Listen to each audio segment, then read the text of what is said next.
दुख भंजन तेरा नाम जी, दुख भंजन तेरा नाम, दुख भंजन तेरा नाम जी, दुख भंजन तेरा नाम। सतनाम श्री वाहिगुरु जीओ।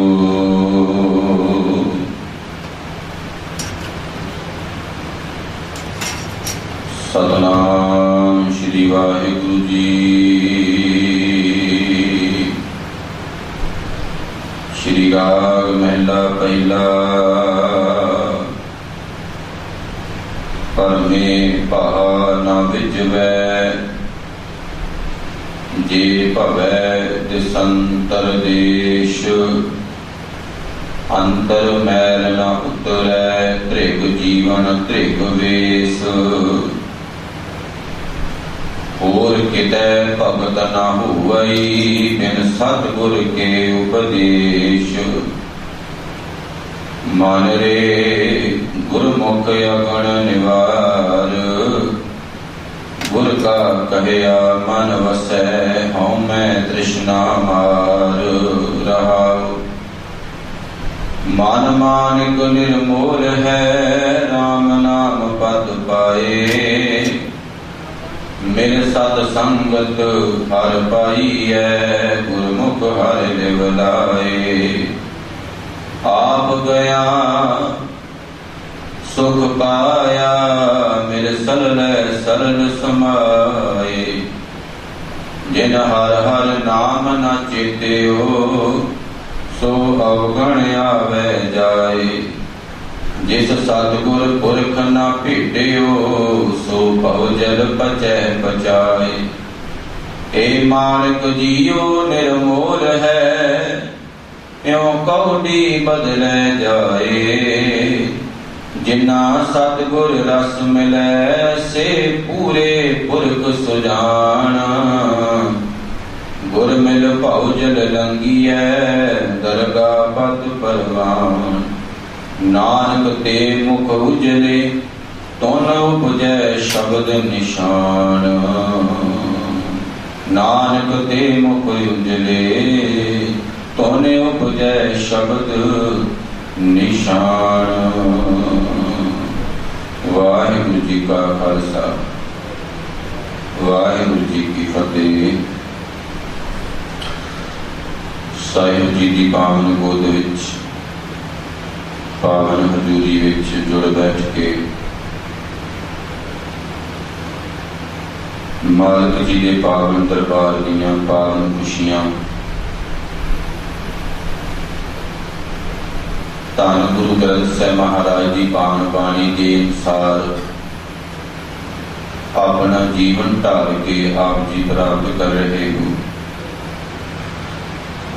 वैसे भी सच्ची खुशी का नाम जदों गुरबाणी विच आया ते मालिक ने सच्ची खुशी दसी है। जे गुरु की मेहर की निगाह होवे, तां गुरु की मेहर की निगाह दे विचों खुशियां दा झरना फुटदा है, जिहड़ा बंदे की जिंदगी नूं आनंदित कर दिंदा है। और जिंदगी दे विच खेड़ा ही खेड़ा मनुख दे अंदर बाहर आ जांदा है। फुल जिहड़ा खड़ाऊ विच हुंदा है, उहदे खिड़न तो पहला उहदे अंदर खड़ाऊ हुंदा है। जे फुल दे अंदर खड़ाऊ ना होए तां खड़ाऊ वो बाहर निकलदा नहीं है।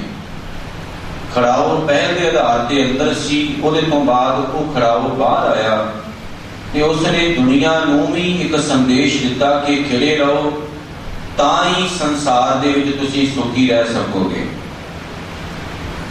पर ऐसे बेअंत लोग ने दुनिया दे विच जिहड़े खिड़े नहीं रहिंदे ने, जिन्हां दा आत्मक जीवन मरिया रहिंदा है, जिहड़े बर्बाद होए रहिंदे ने, जिहड़े आत्मक नींदे सुते रहिंदे ने, वो जाग ही नहीं पाउंदे ने पूरी जिंदगी।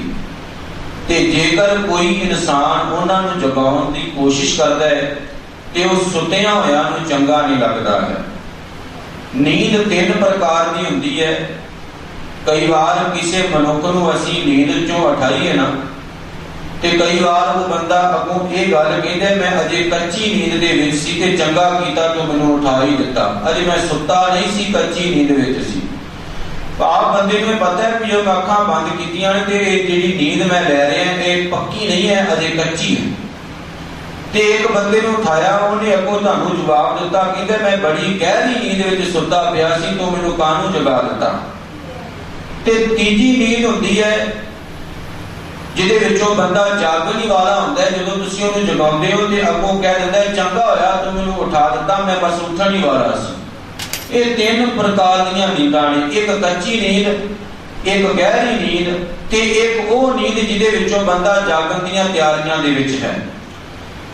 ਇਹ ਸੰਸਾਰ ਦੀ ਜਿਹੜੀ ਸਰੀਰਕ ਨੀਂਦ ਹੈ, ਕਿਉਂਕਿ ਰੱਬ ਨੇ ਇਸ ਕਰਕੇ ਬਣਾਈ ਤੇਰਾ ਦਿਮਾਗ ਫਰੈਸ਼ ਰਹੇ, ਤੂੰ ਸੰਸਾਰ ਵਿੱਚ ਜਦੋਂ ਚੱਲੇ ਤੇ ਤੈਨੂੰ ਕੋਈ ਥਕੇਵਾਂ ਸਤਾ ਨਾ ਸਕੇ। ਜੇ ਬੰਦਾ ਸਾਰੇ ਦਿਨ ਦਾ ਥੱਕਿਆ ਟੁੱਟਿਆ ਭੱਜਿਆ ਰਾਤ ਨੂੰ ਆਰਾਮ ਨਾ ਕਰੇ, ਨਾ ਸੌਵੇ, ਤੇ ਉਹ ਅਗਲੇ ਦਿਨ ਕੋਈ ਕੰਮ ਹੀ ਨਹੀਂ ਕਰ ਪਾਵੇਗਾ। ਗੁਰੂ ਪਾਤਸ਼ਾਹ ਜੀ ਨੇ ਬੜੀ ਪਿਆਰੀ ਇੱਕ ਗੱਲ ਆਪਣੀ ਪਾਕ ਬਾਣੀ ਦੇ ਵਿੱਚ ਵੀ ਕੀਤੀ, ਕਹਿੰਦੇ ਜਾਗ ਲਿਹੋ ਰੇ ਮਨਾ ਜਾਗ ਲਿਹੋ, ਕਹਾਂ ਗਾਫਲ ਸੋਇਆ, ਜਾਗਿਆ ਜਾਗ ਲੈ ਮਨ ਜਾਗਨ ਹਾਰੇ। ਜਾਗ ਕਿਉਂ ਸੁੱਤਾ ਪਿਆ? ਇਹ ਗੱਲਾਂ ਜਦੋਂ ਸਾਹਮਣੇ ਆਈਆਂ ਕਿ ਸਪਸ਼ਟ ਤੌਰ ਤੇ ਗੁਰਬਾਣੀ ਦੇ ਵਿੱਚੋਂ ਇਹ ਫੈਸਲਾ ਸਤਿਗੁਰੂ ਦੇ ਕੋਲੋਂ ਲਿਆ ਕਿ ਮਹਾਰਾਜ ਨੇ ਕਿਸੇ ਇੱਥੇ ਉਸ ਨੀਂਦ ਦੀ ਗੱਲ ਨਹੀਂ ਕੀਤੀ ਜਿਹੜੀ ਅਸੀਂ ਸਰੀਰਕ ਤੌਰ ਤੇ ਲੈ ਰਹੇ। ਇੱਥੇ ਉਸ ਨੀਂਦ ਦੀ ਗੱਲ ਹੈ ਜਿਹੜੀ ਆਤਮਿਕ ਤੌਰ ਤੇ ਬੰਦਾ ਸੁੱਤਾ ਹੈ, ਅੱਜ ਤੱਕ ਜਾਗਿਆ ਨਹੀਂ। ਜਦੋਂ ਅਸੀਂ ਛੋਟੇ ਹੁੰਦੇ ਹਾਂ ਤੇ ਉਹ ਨੀਂਦ ਸਾਨੂੰ ਸਾਡੇ ਮਾਂ-ਬਾਪ ਹੀ ਦੇਣੀ ਸ਼ੁਰੂ ਕਰ ਦਿੰਦੇ ਨਾ। ਕੁਝ ਪੁਆਇੰਟ ਦੇ ਕੇ ਆਪ ਜੀ ਨੂੰ ਅਗਾਂਹ ਚੱਲਾਂਗਾ। ਬੱਚਾ ਛੋਟਾ ਜਿਹਾ ਹੋਵੇ ਨਾ ਤੇ ਉਹਨੂੰ ਆਤਮਿਕ ਨੀਂਦੇ ਕਿੱਦਾਂ ਸਵਾਇਆ ਜਾਂਦਾ ਹੈ। ਬੱਚੇ ਨੂੰ ਆਪਣੀਆਂ ਚੀਜ਼ਾਂ ਨਾਲ, ਆਪਣੀ ਰਜ਼ਾਈ ਤਲਾਈ, ਆਪਣੇ ਬਿਸਤਰੇ ਨਾਲ, ਆਪਣੇ ਕਮਰੇ ਨਾਲ, ਆਪਣੇ ਖਿਡੌਣਿਆਂ ਦੇ ਨਾਲ ਲਗਾਅ ਹੁੰਦਾ ਹੈ। ਉਹਦੀਆਂ ਚੀਜ਼ਾਂ ਨੂੰ ਜੇਕਰ ਕੋਈ ਦੂਜਾ ਬੱਚਾ ਜਾਂ ਦੂਜਾ ਜਾਣਾ ਛੇੜ ਦੇਵੇ, ਉਹਨੂੰ ਇਹ ਮਨਜ਼ੂਰ ਨਹੀਂ ਹੁੰਦਾ, ਉਹ ਬੱਚਾ ਰੋਣ ਲੱਗ ਪੈਂਦਾ ਵੀ ਕਾਹਨੂੰ ਛੇੜਿਆ। ਬੱਚਾ ਕਈ ਵਾਰ ਆਪਣੇ ਮਾਂ-ਬਾਪ ਨਾਲ ਇੰਨਾ ਪਿਆਰ ਕਰਦਾ ਹੈ ਕਿ ਜੇ ਉਹਦਾ ਮਾਂ-ਬਾਪ ਕਿਸੇ ਦੂਜੇ ਬੱਚੇ ਨਾਲ ਵੈਸੇ ਵੀ ਲਾਡ ਕਰੇ ਨਾ ਤੇ ਉਹ ਬੱਚੇ ਨੂੰ ਚੰਗਾ ਨਹੀਂ ਲੱਗਦਾ, ਬੱਚਾ ਰੋਣ ਲੱਗ ਪਵੇਗਾ ਵੀ ਮੇਰੇ ਮਾਂ-ਬਾਪ ਉਹਨੂੰ ਕਿਉਂ ਗੋਦੀ ਲੈ ਕੇ ਚੁੱਕ ਰਹੇ ਨੇ, ਮੈਨੂੰ ਕਿਉਂ ਨਹੀਂ ਚੁੱਕਿਆ। ਉੱਥੇ ਅਸੀਂ ਮਾਂ-ਬਾਪ ਕਈ ਵਾਰ ਬੱਚੇ ਦੀ ਜਿੱਦ ਨੂੰ ਜਾਣ ਕੇ ਕਹਿੰਦੇ ਰਵਾਉਣਾ ਕਾਹਨੂੰ ਹੈ ਬੱਚੇ ਨੂੰ, ਅਸੀਂ ਦੁਬਾਰਾ ਉਹਨਾਂ ਆਦਤਾਂ ਦੇ ਵਿੱਚ ਹੋਰ ਪੱਕਾ ਕਰੀ ਜਾਂਦੇ ਹਾਂ। ਜਦ ਕਿ ਬੱਚੇ ਨੂੰ ਸਮਝਾਉਣ ਦਾ ਕੋਈ ਢੰਗ, ਕੋਈ ਤਰੀਕਾ ਹੋਵੇ ਤੇ ਬੱਚੇ ਨੂੰ ਸਮਝਾਇਆ ਜਾਵੇ ਕਿ ਬੇਟਾ ਇਸ ਤਰ੍ਹਾਂ ਨਹੀਂ ਜਿੱਦ ਕਰੀਦੀ, ਇਸ ਤਰ੍ਹਾਂ ਕਰੀਦਾ ਹੈ। ਬੱਚੇ ਨੂੰ ਵੰਡ ਛਕਣ ਦਾ ਸਿਧਾਂਤ ਉਹਦੇ ਜਨਮ ਤੋਂ ਜੇਕਰ ਦੇਣਾ ਸ਼ੁਰੂ ਕਰ ਦਿੱਤਾ ਜਾਵੇ, ਹੌਲੀ ਬੱਚਾ ਇਸ ਨੀਂਦ ਵਿੱਚ ਗਹਿਰਾ ਨਹੀਂ ਉਤਰਦਾ। ਫਿਰ ਬੱਚੇ ਨੂੰ ਅਸੀਂ ਆਮ ਕਰਕੇ ਆਪਣੇ ਗਵਾਂਢੀਆਂ ਦੇ ਬੱਚਿਆਂ ਨਾਲੋਂ ਬੋਲਣ ਤੋਂ ਮਨਾ ਕਰਦੇ ਹਾਂ। ਇਹ ਵੀ ਇੱਕ ਗਹਿਰੀ ਨੀਂਦ, ਆਤਮਿਕ ਨੀਂਦ ਦੇ ਵਿੱਚ ਅਸੀਂ ਬੱਚਿਆਂ ਨੂੰ ਸੁਆ ਰਹੇ ਹਾਂ। ਆਪਣੇ ਬੱਚਿਆਂ ਨੂੰ ਅਸੀਂ ਚਾਚਿਆਂ, ਤਾਇਆਂ, ਰਿਸ਼ਤੇਦਾਰਾਂ ਦੇ ਨਾਲੋਂ ਬੋਲਣ ਤੋਂ, ਵਰਜਨ ਤੋਂ, ਜਾਂ ਬੱਚਿਆਂ ਦੇ ਸਾਹਮਣੇ ਕਈ ਵਾਰ ਅਸੀਂ ਆਪਣੇ ਰਿਸ਼ਤੇਦਾਰਾਂ ਨੂੰ, ਆਪਣੇ ਸ਼ਰੀਕਾਂ ਨੂੰ ਗਾਲਾਂ ਕੱਢਦੇ ਹਾਂ, ਮਾੜਾ ਬੋਲਦੇ ਹਾਂ। ਬੱਚਿਆਂ ਦਾ ਉਹਦੇ ਉੱਤੇ ਪ੍ਰਭਾਵ ਪੈਂਦਾ ਹੈ। ਇਹ ਆਤਮਿਕ ਨੀਂਦ ਬੱਚੇ ਹੌਲੀ ਗਹਿਰੀ ਨੀਂਦ ਸੌਂਦੇ ਜਾਂਦੇ ਨੇ। ਬੱਚਿਆਂ ਦੇ ਸਾਹਮਣੇ ਅਸੀਂ ਦੂਜਿਆਂ ਨਾਲ ਵੈਰ ਵਿਰੋਧ ਭਾਵ ਰੱਖਦੇ ਹਾਂ, ਈਰਖਾ ਰੱਖਦੇ ਹਾਂ, ਜਾਂ ਮੋਹ ਦੀਆਂ ਤੰਦਾਂ ਵਿੱਚ ਪੱਕੇ ਰਹਿੰਦੇ ਹਾਂ, ਜਾਂ ਤ੍ਰਿਸ਼ਨਾ ਦੇ ਮਾਰੇ ਰਹਿੰਦੇ। ਜੋ ਵੀ ਅਸੀਂ ਕੰਮ ਕਰਦੇ ਹਾਂ ਬੱਚੇ ਉੱਤੇ ਉਹਦਾ ਗਹਿਰਾ ਪ੍ਰਭਾਵ ਪੈਂਦਾ ਹੈ। ਅਸੀਂ ਵਹਿਮਾਂ ਭਰਮਾਂ ਕਰਮ ਕਾਂਡਾਂ ਦੇ ਅਧੀਨ ਕਿਸੇ ਮੰਦਰ, ਮਸਜਿਦ ਜਾਂ ਕਿਸੇ ਗੁਰਦੁਆਰੇ ਵਿੱਚ, ਕਿਸੇ ਮੱਠ, ਕਿਸੇ ਜਗ੍ਹਾ ਤੇ ਜਾਂਦੇ ਹਾਂ। ਬੱਚਾ ਉਸ ਚੀਜ਼ ਨੂੰ ਕੈਦ ਕਰੇਗਾ ਵੀ ਮੇਰੇ ਮਾਤਾ ਪਿਤਾ ਕੰਮ ਕਰ ਰਹੇ ਨੇ ਤੇ ਇਹਦਾ ਕੋਈ ਲਾਭ ਹੋਵੇਗਾ। ਜਦੋਂ ਅਸੀਂ ਮਾਰ ਮੁੱਕ ਜਾਵਾਂਗੇ ਨਾ ਤੇ ਸਾਡੇ ਬੱਚੇ ਵੀ ਉਹੀ ਦਲਦਲ ਵਿੱਚ ਫਸੇ ਰਹਿਣਗੇ, ਬਾਹਰ ਨਿਕਲ ਨਹੀਂ ਸਕਣਗੇ, ਕਿਉਂਕਿ ਤੁਸੀਂ ਜੋ ਕੁਝ ਕੀਤਾ ਤੁਹਾਡੇ ਬੱਚਿਆਂ ਦੇ ਸਾਹਮਣੇ ਆਵੇਗਾ। ਇੱਕ ਆਤਮਿਕ ਨੀਂਦ ਦੇ ਕਈ ਪੁਆਇੰਟ ਨੇ ਜਿਹੜੇ ਤੁਹਾਡੇ ਸਾਹਮਣੇ ਰੱਖੇ ਜਾ ਸਕਦੇ ਨੇ। ਇਨਸਾਨ ਬਚਪਨ ਤੋਂ ਹੀ ਸੌਣਾ ਸ਼ੁਰੂ ਕਰ ਦਿੰਦਾ ਹੈ ਤੇ ਜਿਉਂ ਇਨਸਾਨ ਦਾ ਸਰੀਰ ਵੱਧਦਾ ਫੁੱਲਦਾ ਹੈ ਤਿਉਂ ਨੀਂਦ ਗਹਿਰੀ ਹੁੰਦੀ ਜਾਂਦੀ ਹੈ। ਫਿਰ ਇਸ ਨੀਂਦ ਵਿੱਚੋਂ ਕੋਈ ਵੀ ਜਗਾਵੇ, ਚਾਹੇ ਉਹ ਆਮ ਇਨਸਾਨ ਹੋਵੇ, ਚਾਹੇ ਕੋਈ ਨਬੀ, ਪੀਰ, ਔਲੀ, ਸ਼ੇਖ ਪੀਰ ਹੋਵੇ, ਕੋਈ ਹੋਵੇ, ਔਲੀਆ ਹੋਵੇ, ਪੈਗੰਬਰ ਹੋਵੇ, ਅਵਤਾਰ ਹੋਵੇ, ਜਾਂ ਗੁਰੂ ਹੋਵੇ, ਕੋਈ ਵੀ ਇਸ ਨੀਂਦ ਵਿੱਚੋਂ ਜਿਹੜਾ ਜਗਾਉਂਦਾ ਹੈ ਨਾ, ਉਸ ਬੰਦੇ ਨੂੰ ਚੰਗਾ ਨਹੀਂ ਲੱਗੇਗਾ, ਕਹੇਗਾ ਤੂੰ ਕੌਣ ਹੁੰਦਾ ਮੈਨੂੰ ਇਸ ਨੀਂਦ ਵਿੱਚੋਂ ਜਗਾਉਣ ਵਾਲਾ। ਇਸ ਨੂੰ ਸਮਝਿਓ, ਤੂੰ ਕੌਣ ਹੁੰਦਾ ਸਾਡੇ ਸੰਸਕਾਰਾਂ ਨੂੰ ਗਲਤ ਦੱਸਣ ਵਾਲਾ, ਤੂੰ ਕੌਣ ਹੁੰਦਾ ਸਾਡੀਆਂ ਬੜੀਆਂ ਪਰੰਪਰਾਵਾਂ ਨੂੰ ਗਲਤ ਦੱਸਣ ਵਾਲਾ। ਹੁਣ ਪੁਆਇੰਟ ਨੂੰ ਨੋਟ ਕਰਿਓ ਜੇ ਅਸੀਂ ਕਹਿ ਦਵਾਂਗੇ ਸਾਡੇ ਦਾਦੇ ਪੜਦਾਦੇ ਸਾਡੇ ਵੱਡੇ ਵਡੇਰੇ ਇਹ ਸਭ ਕੁਝ ਕਰਦੇ ਆਏ, ਤੂੰ ਕੌਣ ਹੁੰਨੇ ਸਾਨੂੰ ਇਦਾਂ ਦੱਸਣ ਵਾਲਾ? ਧੰਨ ਗੁਰੂ ਨਾਨਕ ਦੇਵ ਸੱਚੇ ਪਾਤਸ਼ਾਹ ਨੇ ਜੋ ਸਮਝਾਇਆ ਉਹ ਸੱਚ ਸੀ, ਪਰ ਬੰਦੇ ਦੀ ਅਕਲ, ਬੰਦੇ ਦੀ ਸਮਝ, ਬੰਦੇ ਦੀ ਸੋਚ ਜਿਹੜੀ ਸੀ ਨਾ ਉਹ ਨੀਵੀਂ ਪੱਧਰ ਦੀ ਸੀ। ਤੇ ਸਦੀਆਂ ਤੋਂ ਉਹਦੇ ਵੱਡੇ ਵਡੇਰੇ ਆਤਮਕ ਨੀਂਦ ਸੁੱਤੇ ਰਹੇ ਤੇ ਉਹਨਾਂ ਨੇ ਥਾਪੜਾ ਦੇ ਕੇ ਸਾਨੂੰ ਜਨਮ ਤੋਂ ਲੈ ਕੇ ਮਰਨ ਤੱਕ ਸਵਾ ਛੱਡਿਆ। ਬੰਦਾ ਆਤਮਕ ਨੀਂਦ ਵਿੱਚੋਂ ਜਾਗ ਹੀ ਨਾ ਸਕਿਆ, ਉੱਠ ਹੀ ਨਾ ਸਕਿਆ। ਗੁਰਮੁਖ ਕੌਣ ਹੁੰਦੇ ਨੇ ਪਤਾ? ਗੁਰਮੁਖ ਹੁੰਦੇ ਨੇ ਜਿਹੜੇ ਜਾਗੇ ਰਹਿੰਦੇ ਨੇ, ਜਿਹੜੇ ਕਦੇ ਵੀ ਨੀਂਦ ਦੇ ਵਿੱਚ ਸੌਂਦੇ ਨਹੀਂ, ਜਿਨ੍ਹਾਂ ਨੂੰ ਆਤਮਕ ਨੀਂਦ ਨਹੀਂ ਆਉਂਦੀ, ਉਹ ਸਦਾ ਜਾਗੇ ਰਹਿੰਦੇ ਨੇ, ਸਦਾ ਸੁਚੇਤ ਰਹਿੰਦੇ ਨੇ। ਗੁਰੂ ਨੇ ਪਾਕ ਬਾਣੀ ਵਿੱਚ ਵੀ ਆਖ ਦਿੱਤਾ ਇਸ ਬਾਬਤ, ਕਹਿੰਦੇ ਜਿਹੜੀ ਮਾਇਆ ਹੈ ਨਾ, ਮਾਇਆ ਦੀ ਮਾਰ ਮਨਮੁਖ ਮਰਦੇ ਨੇ, ਮਾਇਆ ਦੀ ਮਾਰ ਗੁਰਮੁਖ ਨਹੀਂ ਮਰਦੇ। ਮਾਇਆ ਥਾਪਣਾ ਦੇ ਕੇ ਮਨਮੁਖਾਂ ਨੂੰ ਸਵਾਉਂਦੀ ਹੈ, ਗੁਰਮੁਖ ਮਾਇਆ ਦੇ ਥਾਪਣੇ ਦੇ ਅਧੀਨ ਹੋ ਕੇ ਕਦੇ ਗਹਿਰੀ ਨੀਂਦ ਆਤਮਕ ਨੀਂਦ ਨਹੀਂ ਦੇ ਸੌਂਦੇ। ਸੱਚੇ ਪਾਤਸ਼ਾਹ ਮਹਾਰਾਜ ਨੇ ਜੋ ਅੱਜ ਬਚਨ ਕੀਤਾ ਹੈ ਉਹਦੇ ਵਿੱਚ ਵੀ ਕੁਝ ਗੱਲਾਂ ਇਸ ਪੱਖ ਤੋਂ ਸਮਝਣ ਵਾਲੀਆਂ ਨੇ। ਗੁਰੂ ਪਾਤਸ਼ਾਹ ਜੀ ਨੇ ਗੱਲ ਕੀਤੀ ਅੱਜ ਤ੍ਰਿਸ਼ਨਾ ਦੀ, ਤੇ ਤ੍ਰਿਸ਼ਨਾ ਨੂੰ ਇੱਥੇ ਸਤਿਗੁਰਾਂ ਨੇ ਕਿਹਾ ਅੱਗ।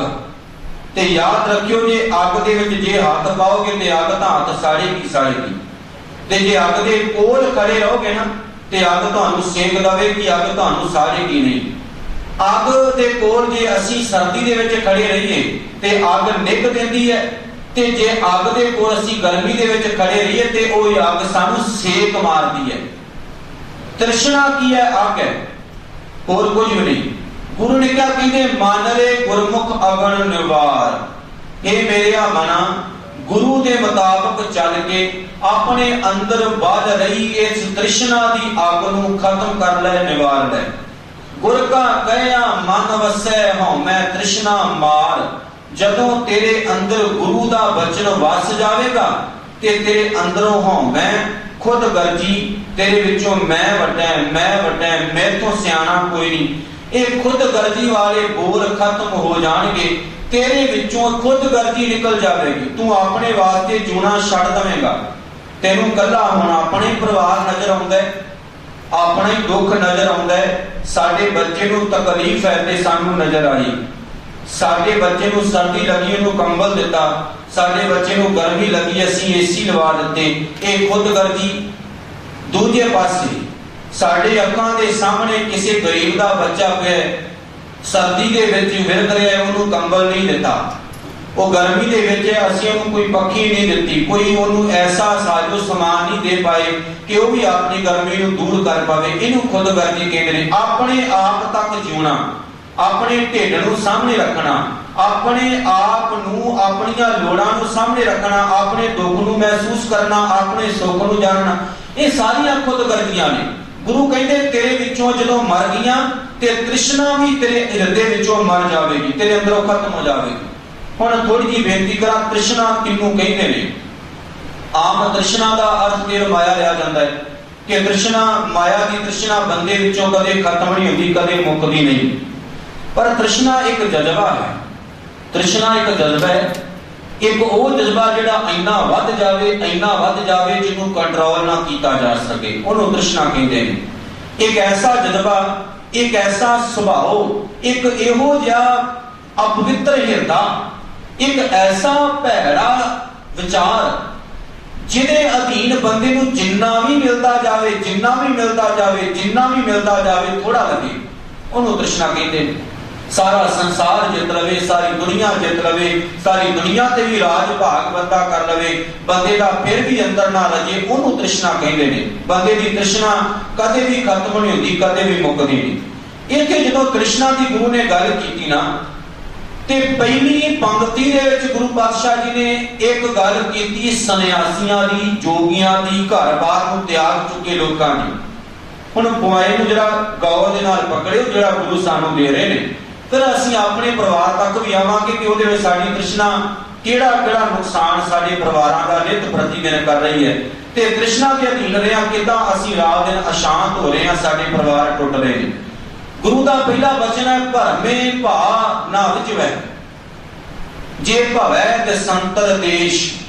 ਮਹਾਰਾਜ ਕਹਿੰਦੇ ਜੇ ਨਾਮ ਤੋਂ ਖੁੰਝ ਕੇ ਘਰ-ਬਾਰ ਨੂੰ ਛੱਡ ਕੇ ਬੰਦਾ ਭਟਕਣਾ ਦੇ ਵਿੱਚ ਪੈ ਕੇ ਸਾਰੇ ਦੇਸ਼ਾਂ ਦਸ਼ਾਂਤਰਾਂ ਦੀ ਯਾਤਰਾ ਪਿਆ ਕਰਦਾ ਫਿਰੇ, ਪਰ ਉਸ ਭਟਕਣਾ ਦੇ ਅਧੀਨ ਰਿਹਾ ਬੰਦੇ ਦੇ ਅੰਦਰ ਦੀ ਜਿਹੜੀ ਤ੍ਰਿਸ਼ਨਾ ਦੀ ਅੱਗ ਹੁੰਦੀ ਹੈ ਨਾ, ਭਾਵ ਦਾ ਮਤਲਬ ਹੈ ਅੱਗ, ਜਿਹੜੀ ਤ੍ਰਿਸ਼ਨਾ ਦੀ ਬੰਦੇ ਦੀ ਅੰਦਰ ਦੀ ਅੱਗ ਲੱਗੀ ਹੁੰਦੀ ਹੈ, ਗੁਰੂ ਕਹਿੰਦੇ ਨੇ ਉਹ ਕਦੇ ਵੀ ਬੁਝਦੀ ਨਹੀਂ। ਭਾਵੇਂ ਬੰਦਾ ਜਿੰਨੇ ਮਰਜ਼ੀ ਦੇਸ਼ਾਂ ਦਸ਼ਾਂਤਰਾਂ ਤੀਰਥਾਂ ਇਸ਼ਨਾਨਾਂ ਦਾ ਜਾ ਕੇ ਦੌਰਾ ਕਰਦਾ ਫਿਰੇ, ਕੁਝ ਵੀ ਉਹਦਾ ਲਾਭ ਨਹੀਂ ਹੁੰਦਾ।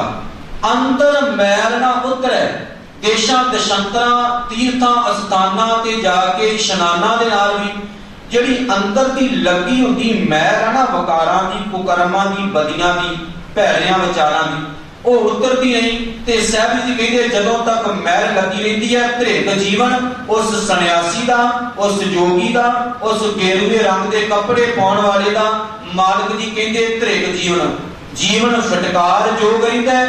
ਧ੍ਰਿਤ ਵੇਸ ਤੇ ਉਸ ਬੰਦੇ ਦਾ ਉਹ ਪਹਿਰਾਵਾ, ਉਸ ਬੰਦੇ ਦਾ ਉਹ ਵੇਸ ਭੂਸ਼ਣ ਵੀ ਫਟਕਾਰ ਜੋਗ ਰਹਿੰਦਾ ਜੇ ਉਸ ਬੰਦੇ ਦੇ ਅੰਦਰੋਂ ਲੱਗੀ ਹੋਈ ਬਦੀਆਂ ਦੀ ਮੈਲ ਜਿਹੜੀ ਹੈ ਉਹ ਉਤਰਦੀ ਨਹੀਂ। ਫਿਰ ਅਗਲਾ ਵਚਨ ਕੀਤਾ, ਕਹਿੰਦੇ ਹੋਰ ਕਿਤੇ ਭਗਤ ਨਾ ਹੋਵੇ, ਤੂੰ ਜਿੰਨੇ ਮਰਜੀ ਜਗ੍ਹਾ ਤੇ ਭਟਕਦਾ ਰਹਿ, ਜਿੱਥੇ ਮਰਜੀ ਦੌਰਾ ਲਾਈ ਫਿਰ, ਦੇਖੀ ਕਿਤੇ ਵੀ ਜਾ ਕੇ ਰੱਬ ਦੀ ਬੰਦਗੀ ਤੂੰ ਨਹੀਂ ਕਰ ਪਾਵੇਂਗਾ। ਕਿਉਂ? ਕਿਉਂਕਿ ਤੂੰ ਜਗ੍ਹਾ ਬਦਲ ਲਵੇਂਗਾ, ਆਪਣਾ ਅੰਦਰ ਕਿੰਨਾ ਬਦਲੇਗਾ। ਗੱਲ ਨੂੰ ਪਕੜਿਓ, ਜਗ੍ਹਾ ਬਦਲਣ ਦੇ ਨਾਲ ਆਪਣੇ ਵਿਚਾਰ, ਆਪਣੀਆਂ ਬਦੀਆਂ ਥੋੜੀ ਬਦਲੀਆਂ ਜਾ ਸਕਦੀਆਂ ਨੇ। ਤੂੰ ਜਗ੍ਹਾ ਚੇਂਜ ਕਰ ਲਈ ਨਾ ਤੇ ਬਦੀਆਂ ਕਿੱਦਾਂ ਬਦਲਵੇਂਗਾ? ਤੂੰ ਇੱਥੇ ਘਰ ਵਿੱਚ ਬੈਠ ਕੇ ਵੀ ਭੈੜੇ ਕੁਕਰਮ ਕਰਦਾ ਹੈ, ਤੇ ਤੂੰ ਉੱਠ ਕੇ ਭਾਵੇਂ ਤੂੰ ਹਰਿਮੰਦਰ ਸਾਹਿਬ ਚਲਾ ਜਾ, ਉੱਥੇ ਪ੍ਰਕਰਮਾਂ ਵਿੱਚ ਬਹਿ, ਨੱਕ ਵਾਰੀ, ਤੂੰ ਸੇਵਾ ਕਰ, ਜੋ ਮਰਜ਼ੀ ਕਰ, ਪਰ ਜੇਕਰ ਜਗ੍ਹਾ ਬਦਲਣ ਦੇ ਨਾਲ ਤੇਰੀਆਂ ਬਦੀਆਂ ਨਹੀਂ ਬਦਲੀਆਂ, ਹੋਰ ਕਿਤੇ ਭਗਤ ਨਾ ਹੋਵੇ, ਤੇ ਤੂੰ ਜਗ੍ਹਾ ਕਿਤੇ ਵੀ ਚਲਾ ਜਾ, ਹਰਿਦੁਆਰ ਚਲਾ ਜਾ, ਜਗਨਨਾਥਪੁਰੀ ਚਲਾ ਜਾ, ਕਿਸੇ ਮੰਦਿਰ ਚਲਾ ਜਾ, ਮਸਜਿਦ ਚਲਾ ਜਾ, ਗੁਰਦੁਆਰੇ ਚਲਾ ਜਾ, ਤੂੰ ਰੱਬ ਦੀ ਆਰਾਧਨਾ, ਰੱਬ ਦੀ ਬੰਦਗੀ, ਉਹਦੀ ਭਗਤੀ ਨਹੀਂ ਕਰ ਪਾਵੇਂਗਾ। ਕਿਉਂ? ਕਿਉਂਕਿ ਤੇਰੀਆਂ ਬਦੀਆਂ ਤਾਂ ਜਗ੍ਹਾ ਬਦਲਣ ਦੇ ਨਾਲ ਖਤਮ ਨਹੀਂ ਹੋਈਆਂ, ਤੇਰਾ ਕਰੈਕਟਰ ਤਾਂ ਚੇਂਜ ਨਹੀਂ ਹੋਇਆ, ਤੇਰੇ ਵਿਚਾਰ ਤਾਂ ਬਦਲੇ ਨਹੀਂ। ਗੁਰੂ ਨੇ ਕਿਹਾ, ਕਹਿੰਦੇ ਨੇ ਹੋਰ ਕਿਤੇ ਭਗਤ ਨਾ ਹੋਵੇ ਬਿਨ ਸਤਿਗੁਰੂ ਕੇ ਉਪਦੇਸ਼। ਜੇ ਗੁਰੂ ਦਾ ਉਪਦੇਸ਼ ਤੂੰ ਧਾਰਨ ਨਾ ਕਰੇਗਾ ਤੇ ਜਿੱਥੇ ਮਰਜੀ ਧੱਕੇ ਖਾਂਦਾ, ਫਿਰ ਚੇਤੇ ਰੱਖੀ ਤੂੰ ਰੱਬ ਦੀ ਆਰਾਧਨਾ ਦੇ ਵੱਲ ਕਦੇ ਜੁੜਿਆ ਰਹਿ ਨਹੀਂ ਸਕੇਗਾ।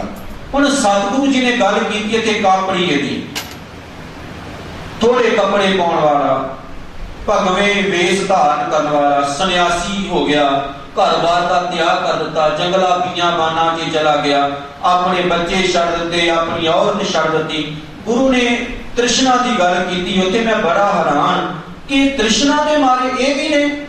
ਬੜੀ ਹੈਰਾਨੀ ਦੀ ਗੱਲ, ਇੱਕ ਗੁਰੂ ਤੇਗ ਬਹਾਦਰ ਸਾਹਿਬ ਦਾ ਬਚਨ ਸਾਹਮਣੇ ਆਇਆ, ਪੜ੍ਹਦੇ ਹਾਂ, ਸਾਧੋ ਮਨ ਕਾ ਮਨ ਤਿਆਗੋ। ਮੈਂ ਹੈਰਾਨ ਹੋ ਗਿਆ, ਹੈ ਸਾਧੂਆਂ ਨੂੰ ਆਖਿਆ ਮਨ ਦਾ ਮਨ ਤਿਆਗੋ।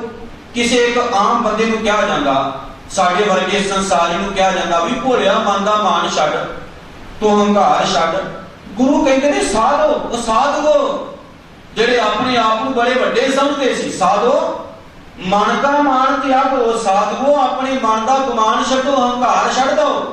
ਫਿਰ ਅੱਗੇ ਕੀ ਕਿਹਾ? ਕਹਿੰਦੇ ਨੇ ਕਾਮ ਕ੍ਰੋਧ ਸੰਗਤ ਦੁਰਜਨ ਕੀ।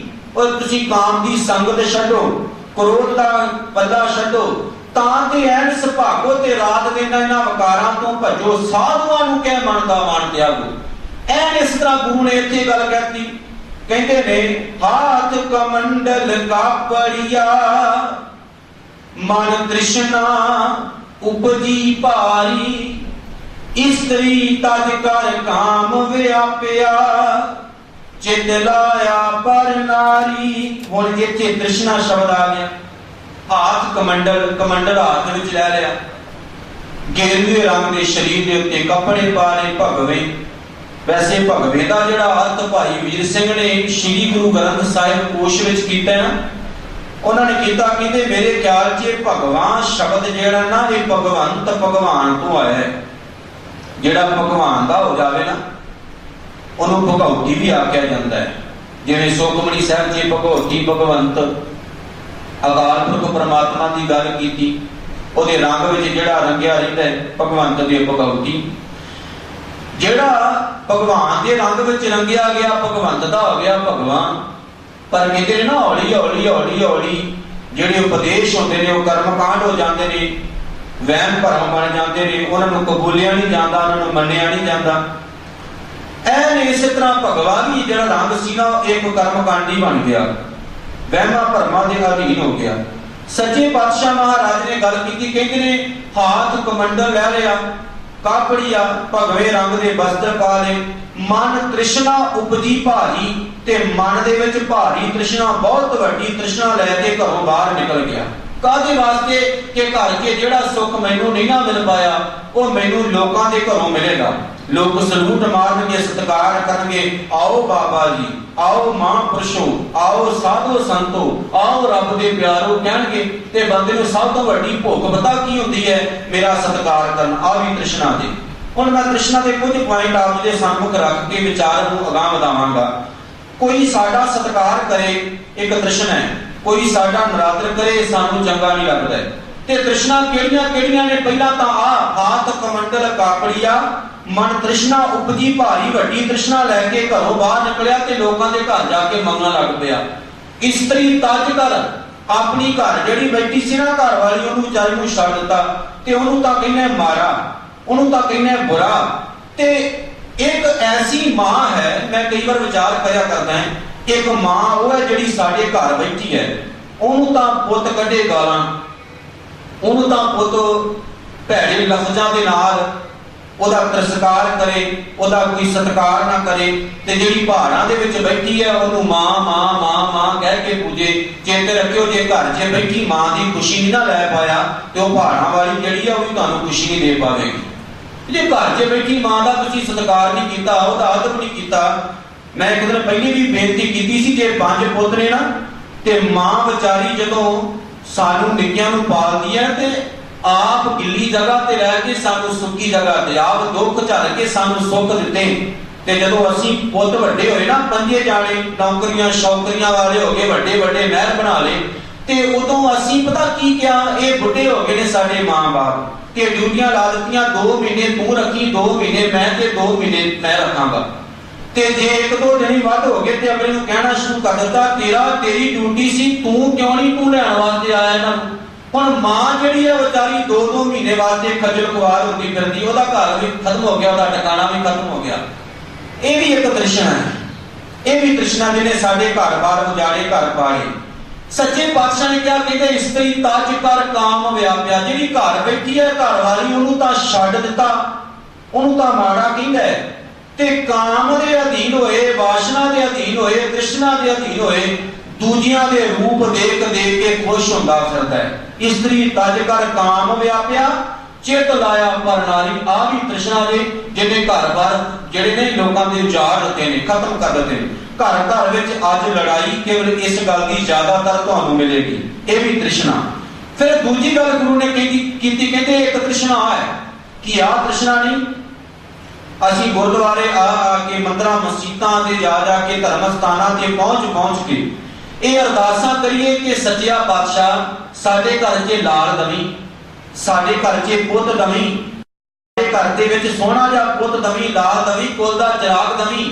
ਤੇ ਕਦੀ ਅਸੀਂ ਅਰਦਾਸ ਨਾ ਕਰੀ ਸਾਡੇ ਘਰ 'ਚ ਧੀ ਵੀ ਦੇ ਦਵੀ, ਪੁੱਤ ਦੀ ਬਜਾਏ। ਪੁੱਤ ਤਾਂ ਮੰਗੀਏ ਪਰ ਧੀ ਨੂੰ ਨਾ ਮੰਗੀਏ, ਇਹ ਵੀ ਇੱਕ ਤ੍ਰਿਸ਼ਨਾ ਹੈ।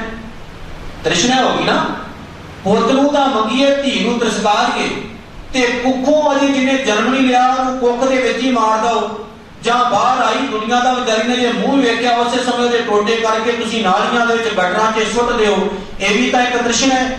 ਤੇ ਇਸ ਤ੍ਰਿਸ਼ਨਾ ਦੇ ਅਧੀਨ ਰਹਿਣ ਵਾਲਾ ਬੰਦਾ ਕਦੇ ਵੀ ਗੁਰੂ ਦੀ ਖੁਸ਼ੀ ਨਹੀਂ ਲੈ ਸਕਦਾ, ਕਿਉਂਕਿ ਗੁਰੂ ਅਮਰਦਾਸ ਸਾਹਿਬ ਦਾ ਬਚਨ ਯਾਦ ਰੱਖਿਓ, ਜਿੱਥੇ ਸਤਿਗੁਰੂ ਜੀ ਨੇ ਬਚਨ ਖੁਦ ਹੀ ਕੀਤਾ, ਕਹਿੰਦੇ ਨੇ ਬ੍ਰਾਹਮਣ ਕੈਲੀ ਘਾਤ ਕੰਜਕਾਂ ਅਨਚਾਰੀ ਕਾ ਧਾਨ, ਫਿਟਕ ਫਿਟਕਾਂ ਕੋੜ ਵਧੀਆਂ ਸਦਾ ਸਦਾ ਅਭਮਾਨ। ਧੀਆਂ ਨੂੰ ਮਾਰਨ ਵਾਲਾ ਬੰਦਾ ਫਟਕਾਰਾਂ ਹੀ ਲਵੇਗਾ, ਫਟਕਾਰਾਂ ਹੀ ਖਾਵੇਗਾ, ਐਸਾ ਬੰਦਾ ਰੱਬ ਦੀ ਹਜ਼ੂਰੀ 'ਚ ਪ੍ਰਵਾਨ ਕਦੇ ਨਹੀਂ ਚੜ ਪਾਵੇਗਾ। ਇਹ ਵੀ ਇੱਕ ਤ੍ਰਿਸ਼ਨਾ ਹੈ।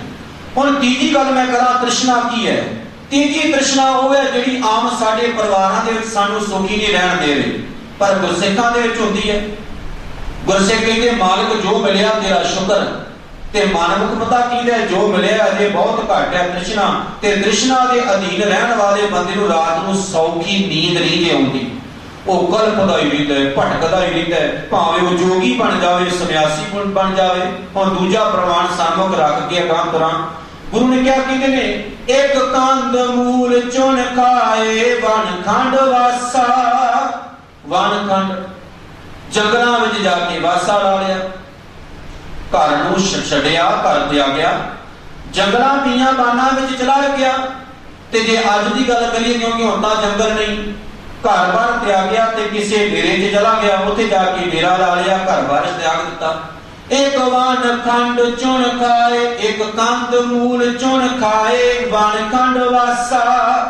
ते उत्थे जाके कंद मूल हरियां सब्जियां बूटियां आदि गाजरां मूलियां खा के गुजारा किया। एक भगवां वेश कर फिरे, ते कई ऐसे ने जिन्हां ने भगवे कपड़े धारण कर लए, भगवे गेरवे रंग के कपड़े पा लए। एक भगवां वेश कर फिरे जोगी सन्यासा, ते वो कहंदे असीं जोगी हो गए, असीं सन्यासी हो गए। अगे सतगुरु पातशाह ने जिहड़ी गल कही, कहंदे ने अंदर तृष्णा बहुत साधन भोजन की आशा, बिरता जन्म गवाए ना गिरही ना उदासा। ऐसे बंदे दे अंदर तां तृष्णा लगी रहती है कपड़ियां दी, भोजन दी। गर्मी के कपड़े भी चाहिए ने, सर्दी के कपड़े भी चाहिए ने। ओए भोलिया, शरीर नूं तां चाहिदा है, तू हो गया उदासी ठीक है, ते तन तां तेरा उदासी नहीं ना हो सकता, तन तां सदा गृहस्थी रहिंदा है। और गर्मियां वाले कपड़े भी चाहिए ने, सर्दियां वाले भी चाहिए ने, पेट नूं खाण वास्ते भी चाहिए है। ते रात दिन तृष्णा दा मारिया होया इधर उधर मंगदा फिरदा है लोकां दे कोलों। साहब जी कहंदे मैं की वेख रहा, ऐसा जिहड़ा बंदा है ना गिरही ना उदासा, ना ये चंगा गृहस्थी बन पाया ना ये चंगा उदासी बन पाया, क्योंकि इन्हूं पता ही लग पाया गृहस्थी किहनूं कहंदे ने ते उदासी किहनूं कहंदे ने। इहदे तो अगे एक होर वचन सतगुरु दा बड़ा वड्डा पॉइंट है अज के समय दे विच। गुरु ने तृष्णा की जदों गल कीती ना तो मैं हैरान हो गया। तकरीबन बहुत प्रमाण ने, पौने 200 के करीब तृष्णा के प्रमाण वाचे ने। उन्हां विचों एक वचन सतगुरु दा सामने आया, जिथे सतगुरु ने क्या कहंदे ने, जदों तक बंदे दे अंदर दुविधा है ना, दुविधा दो रुखी चाल, दुविधा कई रस्ते बना लेने, दुविधा एक उत्ते विश्वास न करना, दुविधा एक दे नाल जुड़ी न रहना। उत्थे गुरु नानक साहब ने एक बड़ा सोहना वचन कीता, कहंदे जिवें एक औरत, सतगुरु ने एग्जाम्पल दी, कहंदे जिवें एक औरत अपने पति का त्याग करके ते किसी होर नूं अपना पति समझी फिरे, समाज दे विच उसनूं सत्कार दी निगाह नाल ही ना वेखिया जांदा। गुरबाणी दा वचन है, समाज विच उसनूं सत्कार दी निगाह नाल ही ना वेखिया जांदा। कहंदे ने एक प्रभु पति दा आसरा छड्ड के मन तृष्णा दा मारिया दूजियां दे पिछे दौड़दा फिरे ते मालिक जी कहंदे रब दी निगाह दे विच भी सत्कार नहीं दे पाउंदा।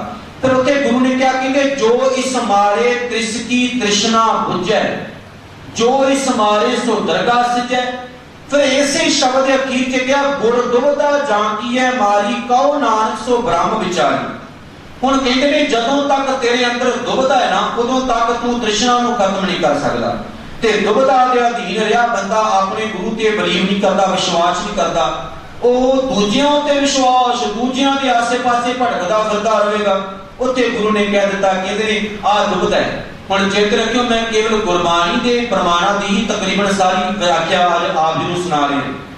ਇੱਕ ਵਚਨ ਆਉਂਦਾ ਹੈ ਗੁਰੂ ਪਾਤਸ਼ਾਹ ਜੀ ਦਾ, ਦੁਬਦਾ ਨਾ ਪਰੋ ਹਰ ਬਿਨ ਹੋਰ ਨਾ ਪੂਜੋ। ਕਹਿੰਦੇ ਮੈਂ ਦੁਬਦਾ ਦੇ ਵਿੱਚ ਬੈਠ ਕੇ ਹਰੀ ਤੋਂ ਬਗੈਰ ਕਿਸੇ ਹੋਰ ਨੂੰ ਨਹੀਂ ਪੂਜਦਾ। मरे मसान ना जाई ते ना मैं मरिया मसाना ते जाके दीवे जगाउणा। मरिया मसाना ते नहीं जाता ते ना मैं मुर्दियां नूं पूजदा, ना मैं पीरां फकीरां दी आराधना करदा, क्योंकि वो भी मुर्दे ने, वो भी दबे पए ने जिन्हां दी आराधना कर रहे हो, जिन्हां दी पूजा कर रहे हो। दुबदा ना पढ़ो हर बिन होर ना पूजो। ते सिख कहे सतगुरु मैं गुरु नानक तो इलावा किसी होर नूं मनदा ही नहीं। मरे मसान ना जाई, किसे मरिया मसाना ते नहीं मैं जाता। तृष्णा राज, देखो शब्द आ गया हुण तृष्णा।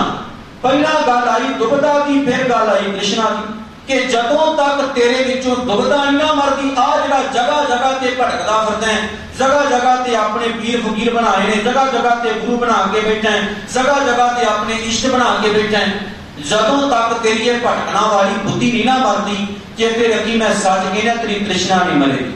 गुरु ने हुण क्या दुबदा तो बाद शब्द आया तृष्णा। तृष्णा राज न पर कर जावा तृष्णा नाम बुझाई। ते कहते ने तृष्णा के अधीन रहा मैं, अपना घर छड़ के अपना गुरु छड़ के मैं किसे दूजियां नूं गुरु मान के किसे दूजियां दे दरवाजे ते नहीं जाता। क्यों नहीं जाता? क्योंकि मेरी तृष्णा मेरे गुरु ने नाम की दात दे के बुझा दी। फिर अगे आख्या घर अंदर घर गुरु दिखाया, माफ करियो, घर भीतर घर गुरु दिखाया। सहज रते मन भाई तू आपे दाना आपे बीना तू देवे मत साई। हे मेरे साई तू मैनू मत दिती, मैं तेनू जान लिया, तू ही दिलां दियां जानन वाला है, तू ही अंतरजामी है, तैथों सियाणा दुनिया का होर कोई नहीं। तू ही कृपा करके गुरु दे राही मैनू घर विच ही अपना आप दिखा दिता। मैं तेनू छड़ के जगह जगह ते धक्के कानू खावां, किसे दूजियां दे कोल पहुंच जावां। तृष्णा एक जगह ते गुरु ने तृष्णा की गल की विद्वानां दे अधीन। कहते ने बहुत विद्वान खरीद ले जाते हैं। आ जिन्ने भी तुसीं देखदे हो ना देहधारी परंपरावां दे अधीन डेरे चलदे ने। आप जी कदे देहधारी गुरु नानक दी पुस्तकां पढ़ के देखो, मैं नाम तां लैंदा ही नहीं क्योंकि साडे मुहल्लियां विच साडे आपणियां दे विच साडे अपने ही उन्हां नाल जुड़े ने। बेनती कर दवां उन्होंने विद्वान खरीदे ने। सब तो पहला चोटी चोटी के विद्वान, चोटी चोटी के कवि शायरकार खरीद ले। उन्होंने खरीद खरीद के अपने नाम दी पुस्तकां अपने नाम के ग्रंथ अपनी नाम की वडियाई उन्होंने उन्होंने कोलों गुरु शुरू करा दी। है तां पंडित सन विद्वान सन बड़े पढ़े लिखे गुणी ज्ञानी, पर विक गए। ते जिहड़ा बंदा विक जाता है ना उसकी जमीर नहीं कि होंदी। जिहड़ा जमीर वाला वो कदे विकदा ही नहीं। वो कहता किहदी हिम्मत आ मैनू खरीद सके, मैं खरीदया नहीं जा सकता। जमीर वाला बंदा कदे विकदा नहीं, ते जिहड़ा विक जावे उसकी कदे जमीर नहीं होंदी। जिहड़ा बंदा खुद विकया वो कल नूं अपना घर बाहर भी बेच सकता है, ते घर विच जिन्ने जीव ने उसकी पत्नी उसकी बच्ची उसके बच्चे सारे नूं बेच सकते। जिहदी जमीर नहीं रही वो आ विकया, बाकी उसदे वास्ते सारा संसार विकाऊ है, बेच सकता है दुनिया नूं। गुरु जी ने आख्या कहते ने पंडित भूले दूजे लागे माया कै व्यापार। पंडित विद्वान लोग इत्थे वो पंडित नहीं टल खड़काउण वाले नहीं, पंडित विद्वान इहदे अर्थ करांगे विद्वान। विद्वान लोग भी भुल गए ते दूजे पासे लग गए ते माया दे व्यापार विच उन्हां दी वृत्ति लग गई। अंतर तृष्णा भुख है मूर्ख भुखिया मोए गवार। उन्हां विद्वानां दे अंदर तृष्णा की भुख लगी रहिंदी है ते वो मूर्ख, मूर्ख शब्द वरते विद्वानां। वो विद्वान पंडित लोग मूर्ख होए लोग गवार होके ते तुरे तुरे होके दर दर ते भटक के मर जाते ने। पर ऐसे बंदियां दी औकात जिहड़ी होंदी ना उन्होंने कोई सलाम नहीं जे करदा। मेरे मालिक धन गुरु नानक साहब महाराज सच्चे पातशाह ने किया। फिर एक जगह ते गुरु ने क्या कहते नामे तृष्णा अग्न बुझे। हुण जिहड़ी पॉइंट ते मैं आवां कहते हाँ ये तृष्णा की अग बुझदी नाम नाल ही है, पर नाम मिलै रजाई। पर रब दा नाम ही तां भोलिओ तादी मिलेगा जे रब नूं चंगे लगोगे। कितनी वड्डी गल कह रही ना। असीं कहने आ बगैर नाम तो गल नहीं बनदी। नाम जपो सिमरन करो। ते सुखमनी साहिब जी भी आख्या प्रभ कै सिमरन तृष्णा बुझे, बुझदी तद है जे रब दा सिमरन करोगे। ते इत्थे एक जगह ते होर गुरु ने कह दित्ता कहंदे ने परमात्मा का जिहड़ा नाम है तृष्णा विरले की ही बुझी है। कोट जोरे लाख रोरे माना होरे परै ही को लुझी है। ते मन दे विचों तृष्णा ते तद बुझदी है जे ओदे नाम नाल चित्त जोड़िया जावे। फिर एक जगह ते क्या कहंदे तृष्णा बुझे हर कै नाम। रब दे नाम नूं जपीए ते ओदी जरिए अंदर दी तृष्णा बुझ सकदी है, नहीं ते नहीं बुझ सकदी। आओ थोड़ा जिहा गाइए और अपने मन को समझाइए कि मना तू ही नाम जप। बेनती है उच्ची उच्ची गा के सावधान बैठ के मालिक दे दर दीयां खुशियां मानो। बुझे हर कै नाम तृष्णा बुझे हर कै नाम। बुझे हर कै नाम तृष्णा बुझे हर कै नाम। बुझे हर कै नाम तृष्णा बुझे हर कै नाम। बुझे हर कै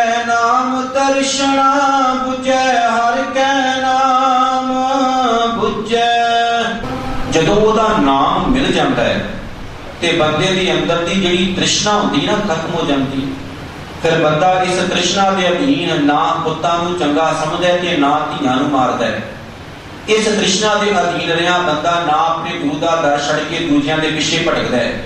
इस तृष्णा के अधीन रहा ना अपनी पत्नी माड़ी लगती है ते ना दूजियां चंगियां लगदियां ने। तृष्णा के अधीन रहा ना अपने बच्चे चंगे लगते हैं ते ना दूजियां के माड़े लगते हैं। तृष्णा के अधीन रहा क्योंकि जो गुरु की कृपा हो जाती है, जो रहमत हो जाती है, जो गुरु की कृपा द्वारा तृष्णा मुक जाती है ना तो फिर खुदगर्जी बंदे की भी खत्म हो जाती है। अपने परिवार तक सीमित रहना खत्म हो जाता है। फिर बंदे का सारा संसार का परिवार हो जाता है। तृष्णा जो बंदे की खत्म हो जाती है फिर बंदा अपने शरीर वास्ते नहीं जिंदा। बंदा कहता मैं शरीर के राही संसार का भला करने वास्ते, दुनिया का भला करने वास्ते आया है। तो इंसान आत्मक नींद का त्याग करके जाग जाता है। धन गुरु नानक देव सच्चे पातशाह जी 1510 ईस्वी दे विच कटक तो होंदे हुए जगन्नाथपुरी पहुंचे, जिन्हां दा असीं शब्द दे विचार रहे।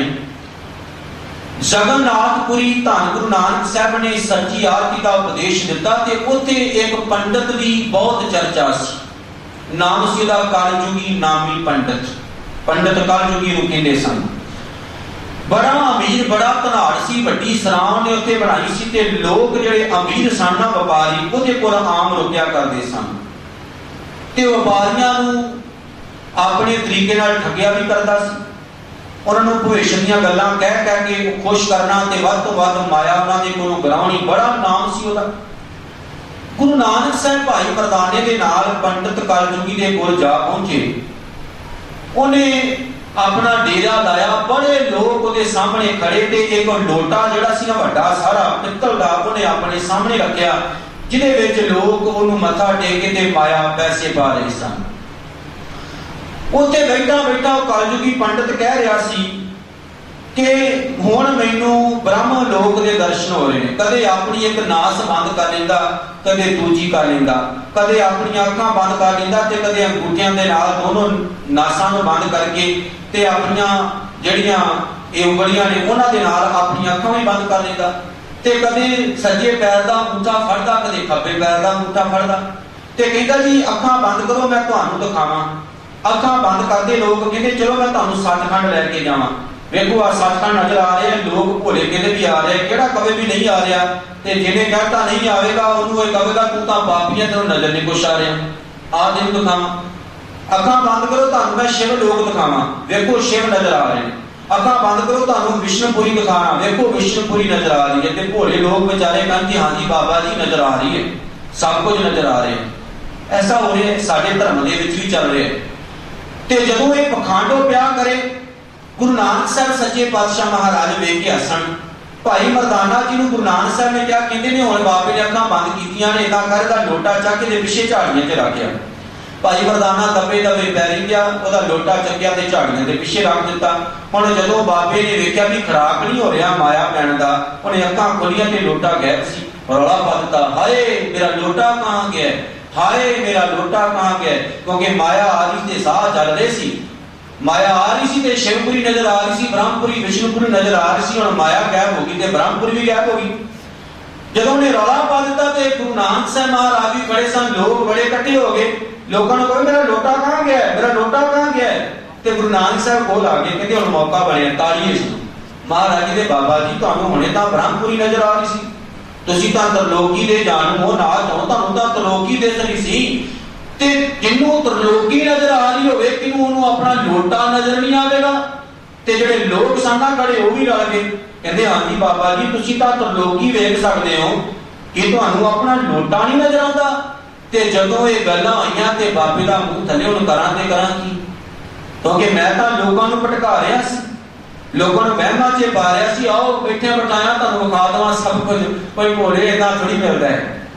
जदों गुरु नानक देव सच्चे पातशाह महाराज के सामने वो बेशर्म होया, उसकी इज्जत बात लग गई ते लोग उन्होंने सौदा लाने लगे ना। ते साहब ने उत्थे एक वचन किया, इस घटना को गुरबाणी च लिखिया है, काल नाई जोग नाई सत का टब ता नष्ट जग परिष्ट होए डूबता एव जग कल मैं राम नाम सार, अखी ता मीटे नाक पकड़े, ठगण को संसार। आठ सेती नाक पकड़े सूझते तीन लोग, कहता है मैनू तीन लोग नजर आ रहे हैं, बैठे बैठाए तुम मौका देना है। आठ सेती नाक पकड़े सूझते तीन लोग, मगर बादशाह कश ना सूझे, ए पदम लो तेरे पिछे पिया लोटा ते तेनू नजर नहीं आउंदा मूर्खा, ए डिगाना मार के मैनू तीन लोग नजर आउंदे। मगर बादशाह कश ना सूझे, ए पदम लो, खत्रियां ता धर्म छोड़िया, मलेश भाग्या गही, सृष्ट सब एक वर्ण होई, धर्म की गत रही। अष्ट साध साध पुराण सोते करे, वेद अभ्यास बिन नाम हर के मुक्त नाही, कहे नानक दास। तू नाम तो टुटे, नाम खुद नहीं जपदा ते दूजियां नूं तरलोकी दिखा रहे, पहला खुद तां उस जोगा हो जा, फिर दूजियां नूं सिक्ख्या दिंदा सी। ਇਹ ਤ੍ਰਿਸ਼ਨਾ ਹੈ। ਤੇ ਜਦੋਂ ਉਹਨੂੰ ਸਮਝਾਇਆ ਨਾ ਤੇ ਉਹ ਪੰਡਾ ਨਾਨਕ ਗੁਰੂ ਨਾਨਕ ਸਾਹਿਬ ਦੇ ਚਰਨਾਂ ਤੇ ਝੁਕਿਆ, ਕਹਿੰਦਾ ਬਾਬਾ ਮੈਨੂੰ ਮਾਫ ਕਰੋ। ਮਹਾਰਾਜ ਤੁਰ ਲੱਗੇ ਤੇ ਕਹਿੰਦੇ ਸਤਿਗੁਰੂ ਮੇਰੇ ਕੋਲ ਰਹੋ। ਕਹਿੰਦੇ ਕਿਉਂ? ਕਹਿੰਦੇ ਮੈਂ ਤੁਹਾਡਾ ਬਣਨਾ ਚਾਹੁੰਦਾ। ਕੋਲ ਰਹੇ ਬਾਬਾ ਨਾਨਕ, ਗੁਰੂ ਨਾਨਕ ਦਾ ਉਹ ਬਣਿਆ ਤੇ ਬਾਬਾ ਨਾਨਕ ਉਹਦੇ ਬਣੇ ਤੇ ਜਗਨਨਾਥਪੁਰੀ ਇਲਾਕੇ ਦਾ ਪ੍ਰਚਾਰਕ ਨੂੰ ਥਾਪਿਆ, ਜਿੱਥੇ ਉਹ ਲੋਕਾਂ ਨੂੰ ਵਹਿਮਾਂ 'ਚ ਵਸਾਉਂਦਾ ਸੀ। ਅੱਜ ਲੋਕਾਂ ਦੇ ਘਰ ਘਰ ਵਿੱਚ ਗੁਰਮਤਿ ਦਾ ਦੀਵਾ ਜਗਾ ਕੇ ਕਹਿੰਦੇ ਗਿਆਨੀ ਬਣੋ, ਗਿਆਨੀ ਬਣੋ, ਭਰਨੀ ਮਤ ਬਣੋ। ਅੱਜ ਉਹ ਲੋਕਾਂ ਨੂੰ ਜਗਾ ਰਹੇ। ਗੁਰੂ ਨਾਨਕ ਦੇਵ ਸੱਚੇ ਪਾਤਸ਼ਾਹ ਜਿਸ ਜਗ੍ਹਾ ਤੇ ਉੱਥੇ ਠਹਿਰੇ ਸੀ ਨਾ, ਅੱਜ ਵੀ ਮੰਦਿਰ ਦੇ ਸਾਹਮਣੇ ਉੱਥੇ ਸਤਿਗੁਰਾਂ ਦਾ ਅਸਥਾਨ ਹੈ, ਮੰਗੂ ਮੱਠ, ਧੰਨ ਗੁਰੂ ਨਾਨਕ ਸਾਹਿਬ ਸੱਚੇ ਪਾਤਸ਼ਾਹ ਦਾ। ਗੁਰੂ ਨਾਨਕ ਸਾਹਿਬ ਨੇ ਐਸੇ ਧਾਰਮਿਕ ਬੰਦਿਆਂ ਦੀਆਂ ਤ੍ਰਿਸ਼ਨਾਵਾਂ ਨੂੰ ਦੂਰ ਕਰਕੇ ਉਹਨਾਂ ਨੂੰ ਸੱਚ ਨਾਲ ਜੋੜਿਆ ਤੇ ਸਾਨੂੰ ਵੀ ਸਮਝਾਉਂਦੇ ਨੇ, ਮਨ ਮਾਨਿਕ ਨਿਰਮੋਲ ਹੈ, ਰਾਮ ਨਾਮ ਪਤ ਪਾਏ, ਮੇਰੇ ਸਤ ਸੰਗਤ ਹਰ ਪਾਈ ਹੈ, ਗੁਰਮੁਖ ਹਰ ਲਿਵ ਲਾਏ, ਆਪ ਗਿਆ ਸੁਖ ਪਾਇਆ, ਮੇਰੇ ਸਰਲ ਸਰਲ ਸਮਾਏ। ਜਿਵੇਂ ਪਾਣੀ ਪਾਣੀ ਵਿੱਚ ਮਿਲ ਜਾਂਦਾ ਹੈ, ਮਿਕਸ ਹੋ ਜਾਂਦਾ ਹੈ, ਉਹਦੀ ਪਹਿਚਾਨ ਖਤਮ ਹੋ ਜਾਂਦੀ ਹੈ। ਤੂੰ ਵੀ ਆਪਣੀ ਹਉਮੈ ਤਿਆਗ, ਤੈਨੂੰ ਆਤਮਿਕ ਆਨੰਦ ਮਿਲੇਗਾ। ਤੂੰ ਗੁਰੂ ਦੀ ਸੰਗਤ ਵਿੱਚ ਜੁੜਿਆ ਰਹਿ, ਤੇਰੀ ਲਿਵ ਮਾਲਕ ਦੇ ਚਰਨਾਂ ਨਾਲ ਜੁੜ ਜਾਵੇਗੀ। ਤੇਰਾ ਇਹ ਮਾਨਕ ਵਰਗਾ ਨਿਰਮੋਲ ਜਿਹੜਾ ਮਨ ਹੈ ਨਾ, ਇਹਨੂੰ ਮਾਲਕ ਦੇ ਚਰਨਾਂ ਨਾਲ ਜੋੜ ਕੇ ਰੱਖ, ਵਾਹਿਗੁਰੂ ਦੀ ਆਰਾਧਨਾ ਕਰ, ਸੱਚੀ ਇੱਜ਼ਤ ਲੈ ਕੇ ਜਾਵੇਗਾ। ਜਿਨ ਹਰ ਹਰ ਨਾਮ ਨਾ ਚੇਤਿਓ, ਸੋ ਔਗਣ ਆਵੇ ਜਾਏ, जिस सतगुर पुरख ना भेटियो, सो भौजन बचै पचाए। ये मानक जीव निरमोल है, यो कौड़ी बदलै जाए। ये मनुखा जन्म बड़ा अमोलक है, पर कौड़ियां दे भाव बंदा इस तरह इहनूं गवाई जा रहा है। सच्चे पातशाह जी कहते ने, जिहड़ा बंदा वाहिगुरू दे नाम नाल नहीं जुड़दा, तृष्णा दे अधीन रहिंदा है, वो औगण हारा जमदा मरदा रहिंदा है, ते सतगुरू तो जिहड़ा टुटिया रहिंदा है, वो रात दिन भौजल इस असगाह संसार दे विच बाल रही तृष्णा की आग में सड़दा भुजदा रहिंदा है। जिन्हां सतगुर रस मिलै से पूरे पुरख सो जान, गुर मिल भौजल लंघी है दरगाह पत परवान, नानक ते मुख उजले तनु उपजै शब्द निशान। उन्हां दे मूंह उजले हुंदे ने, जिन्हां दे हिरदे घर शब्द दा वासा हो जांदा है ते गुरु दी कृपा द्वारा मत्थे ते सच्चा निशान गुरु दा टिक्का लगा के गुरु दी हजूरी दे विचों बख्शीश लैके जांदे ने। गुरु दी कृपा सदका भौजल लंघ जांदे ने, पद इज्जत लैके संसार तो वाहिगुरू दी हजूरी च जांदे ने। जिन्हां नूं गुरु मिल पैंदा है, नाम दा रस उन्हां दी जिंदगी च आउंदा है, वो बड़े सियाणे पुरख बन जांदे ने ते गुरु दी कृपा सदका जम्मण मरण दा कष्ट नवार लैंदे ने। तृष्णा खत्म हो जांदी है, समझ आ जांदी है। तृष्णा बुझै हर कै नाम, महा संतोख होवै गुर बचनी, प्रभ स्यों लागै पूर्ण ध्यान। जदों ध्यान बालक दे चरनां नाल जुड़ जांदा है ते संसार दीयां सारियां तृष्णावां खत्म हो जांदियां ने। भुल चुक दी खिमा, इतनियां बेनतियां स्वीकार करिया जी। आखो वाहिगुरू जी का खालसा, वाहिगुरू जी की फतेह। दुख भंजन तेरा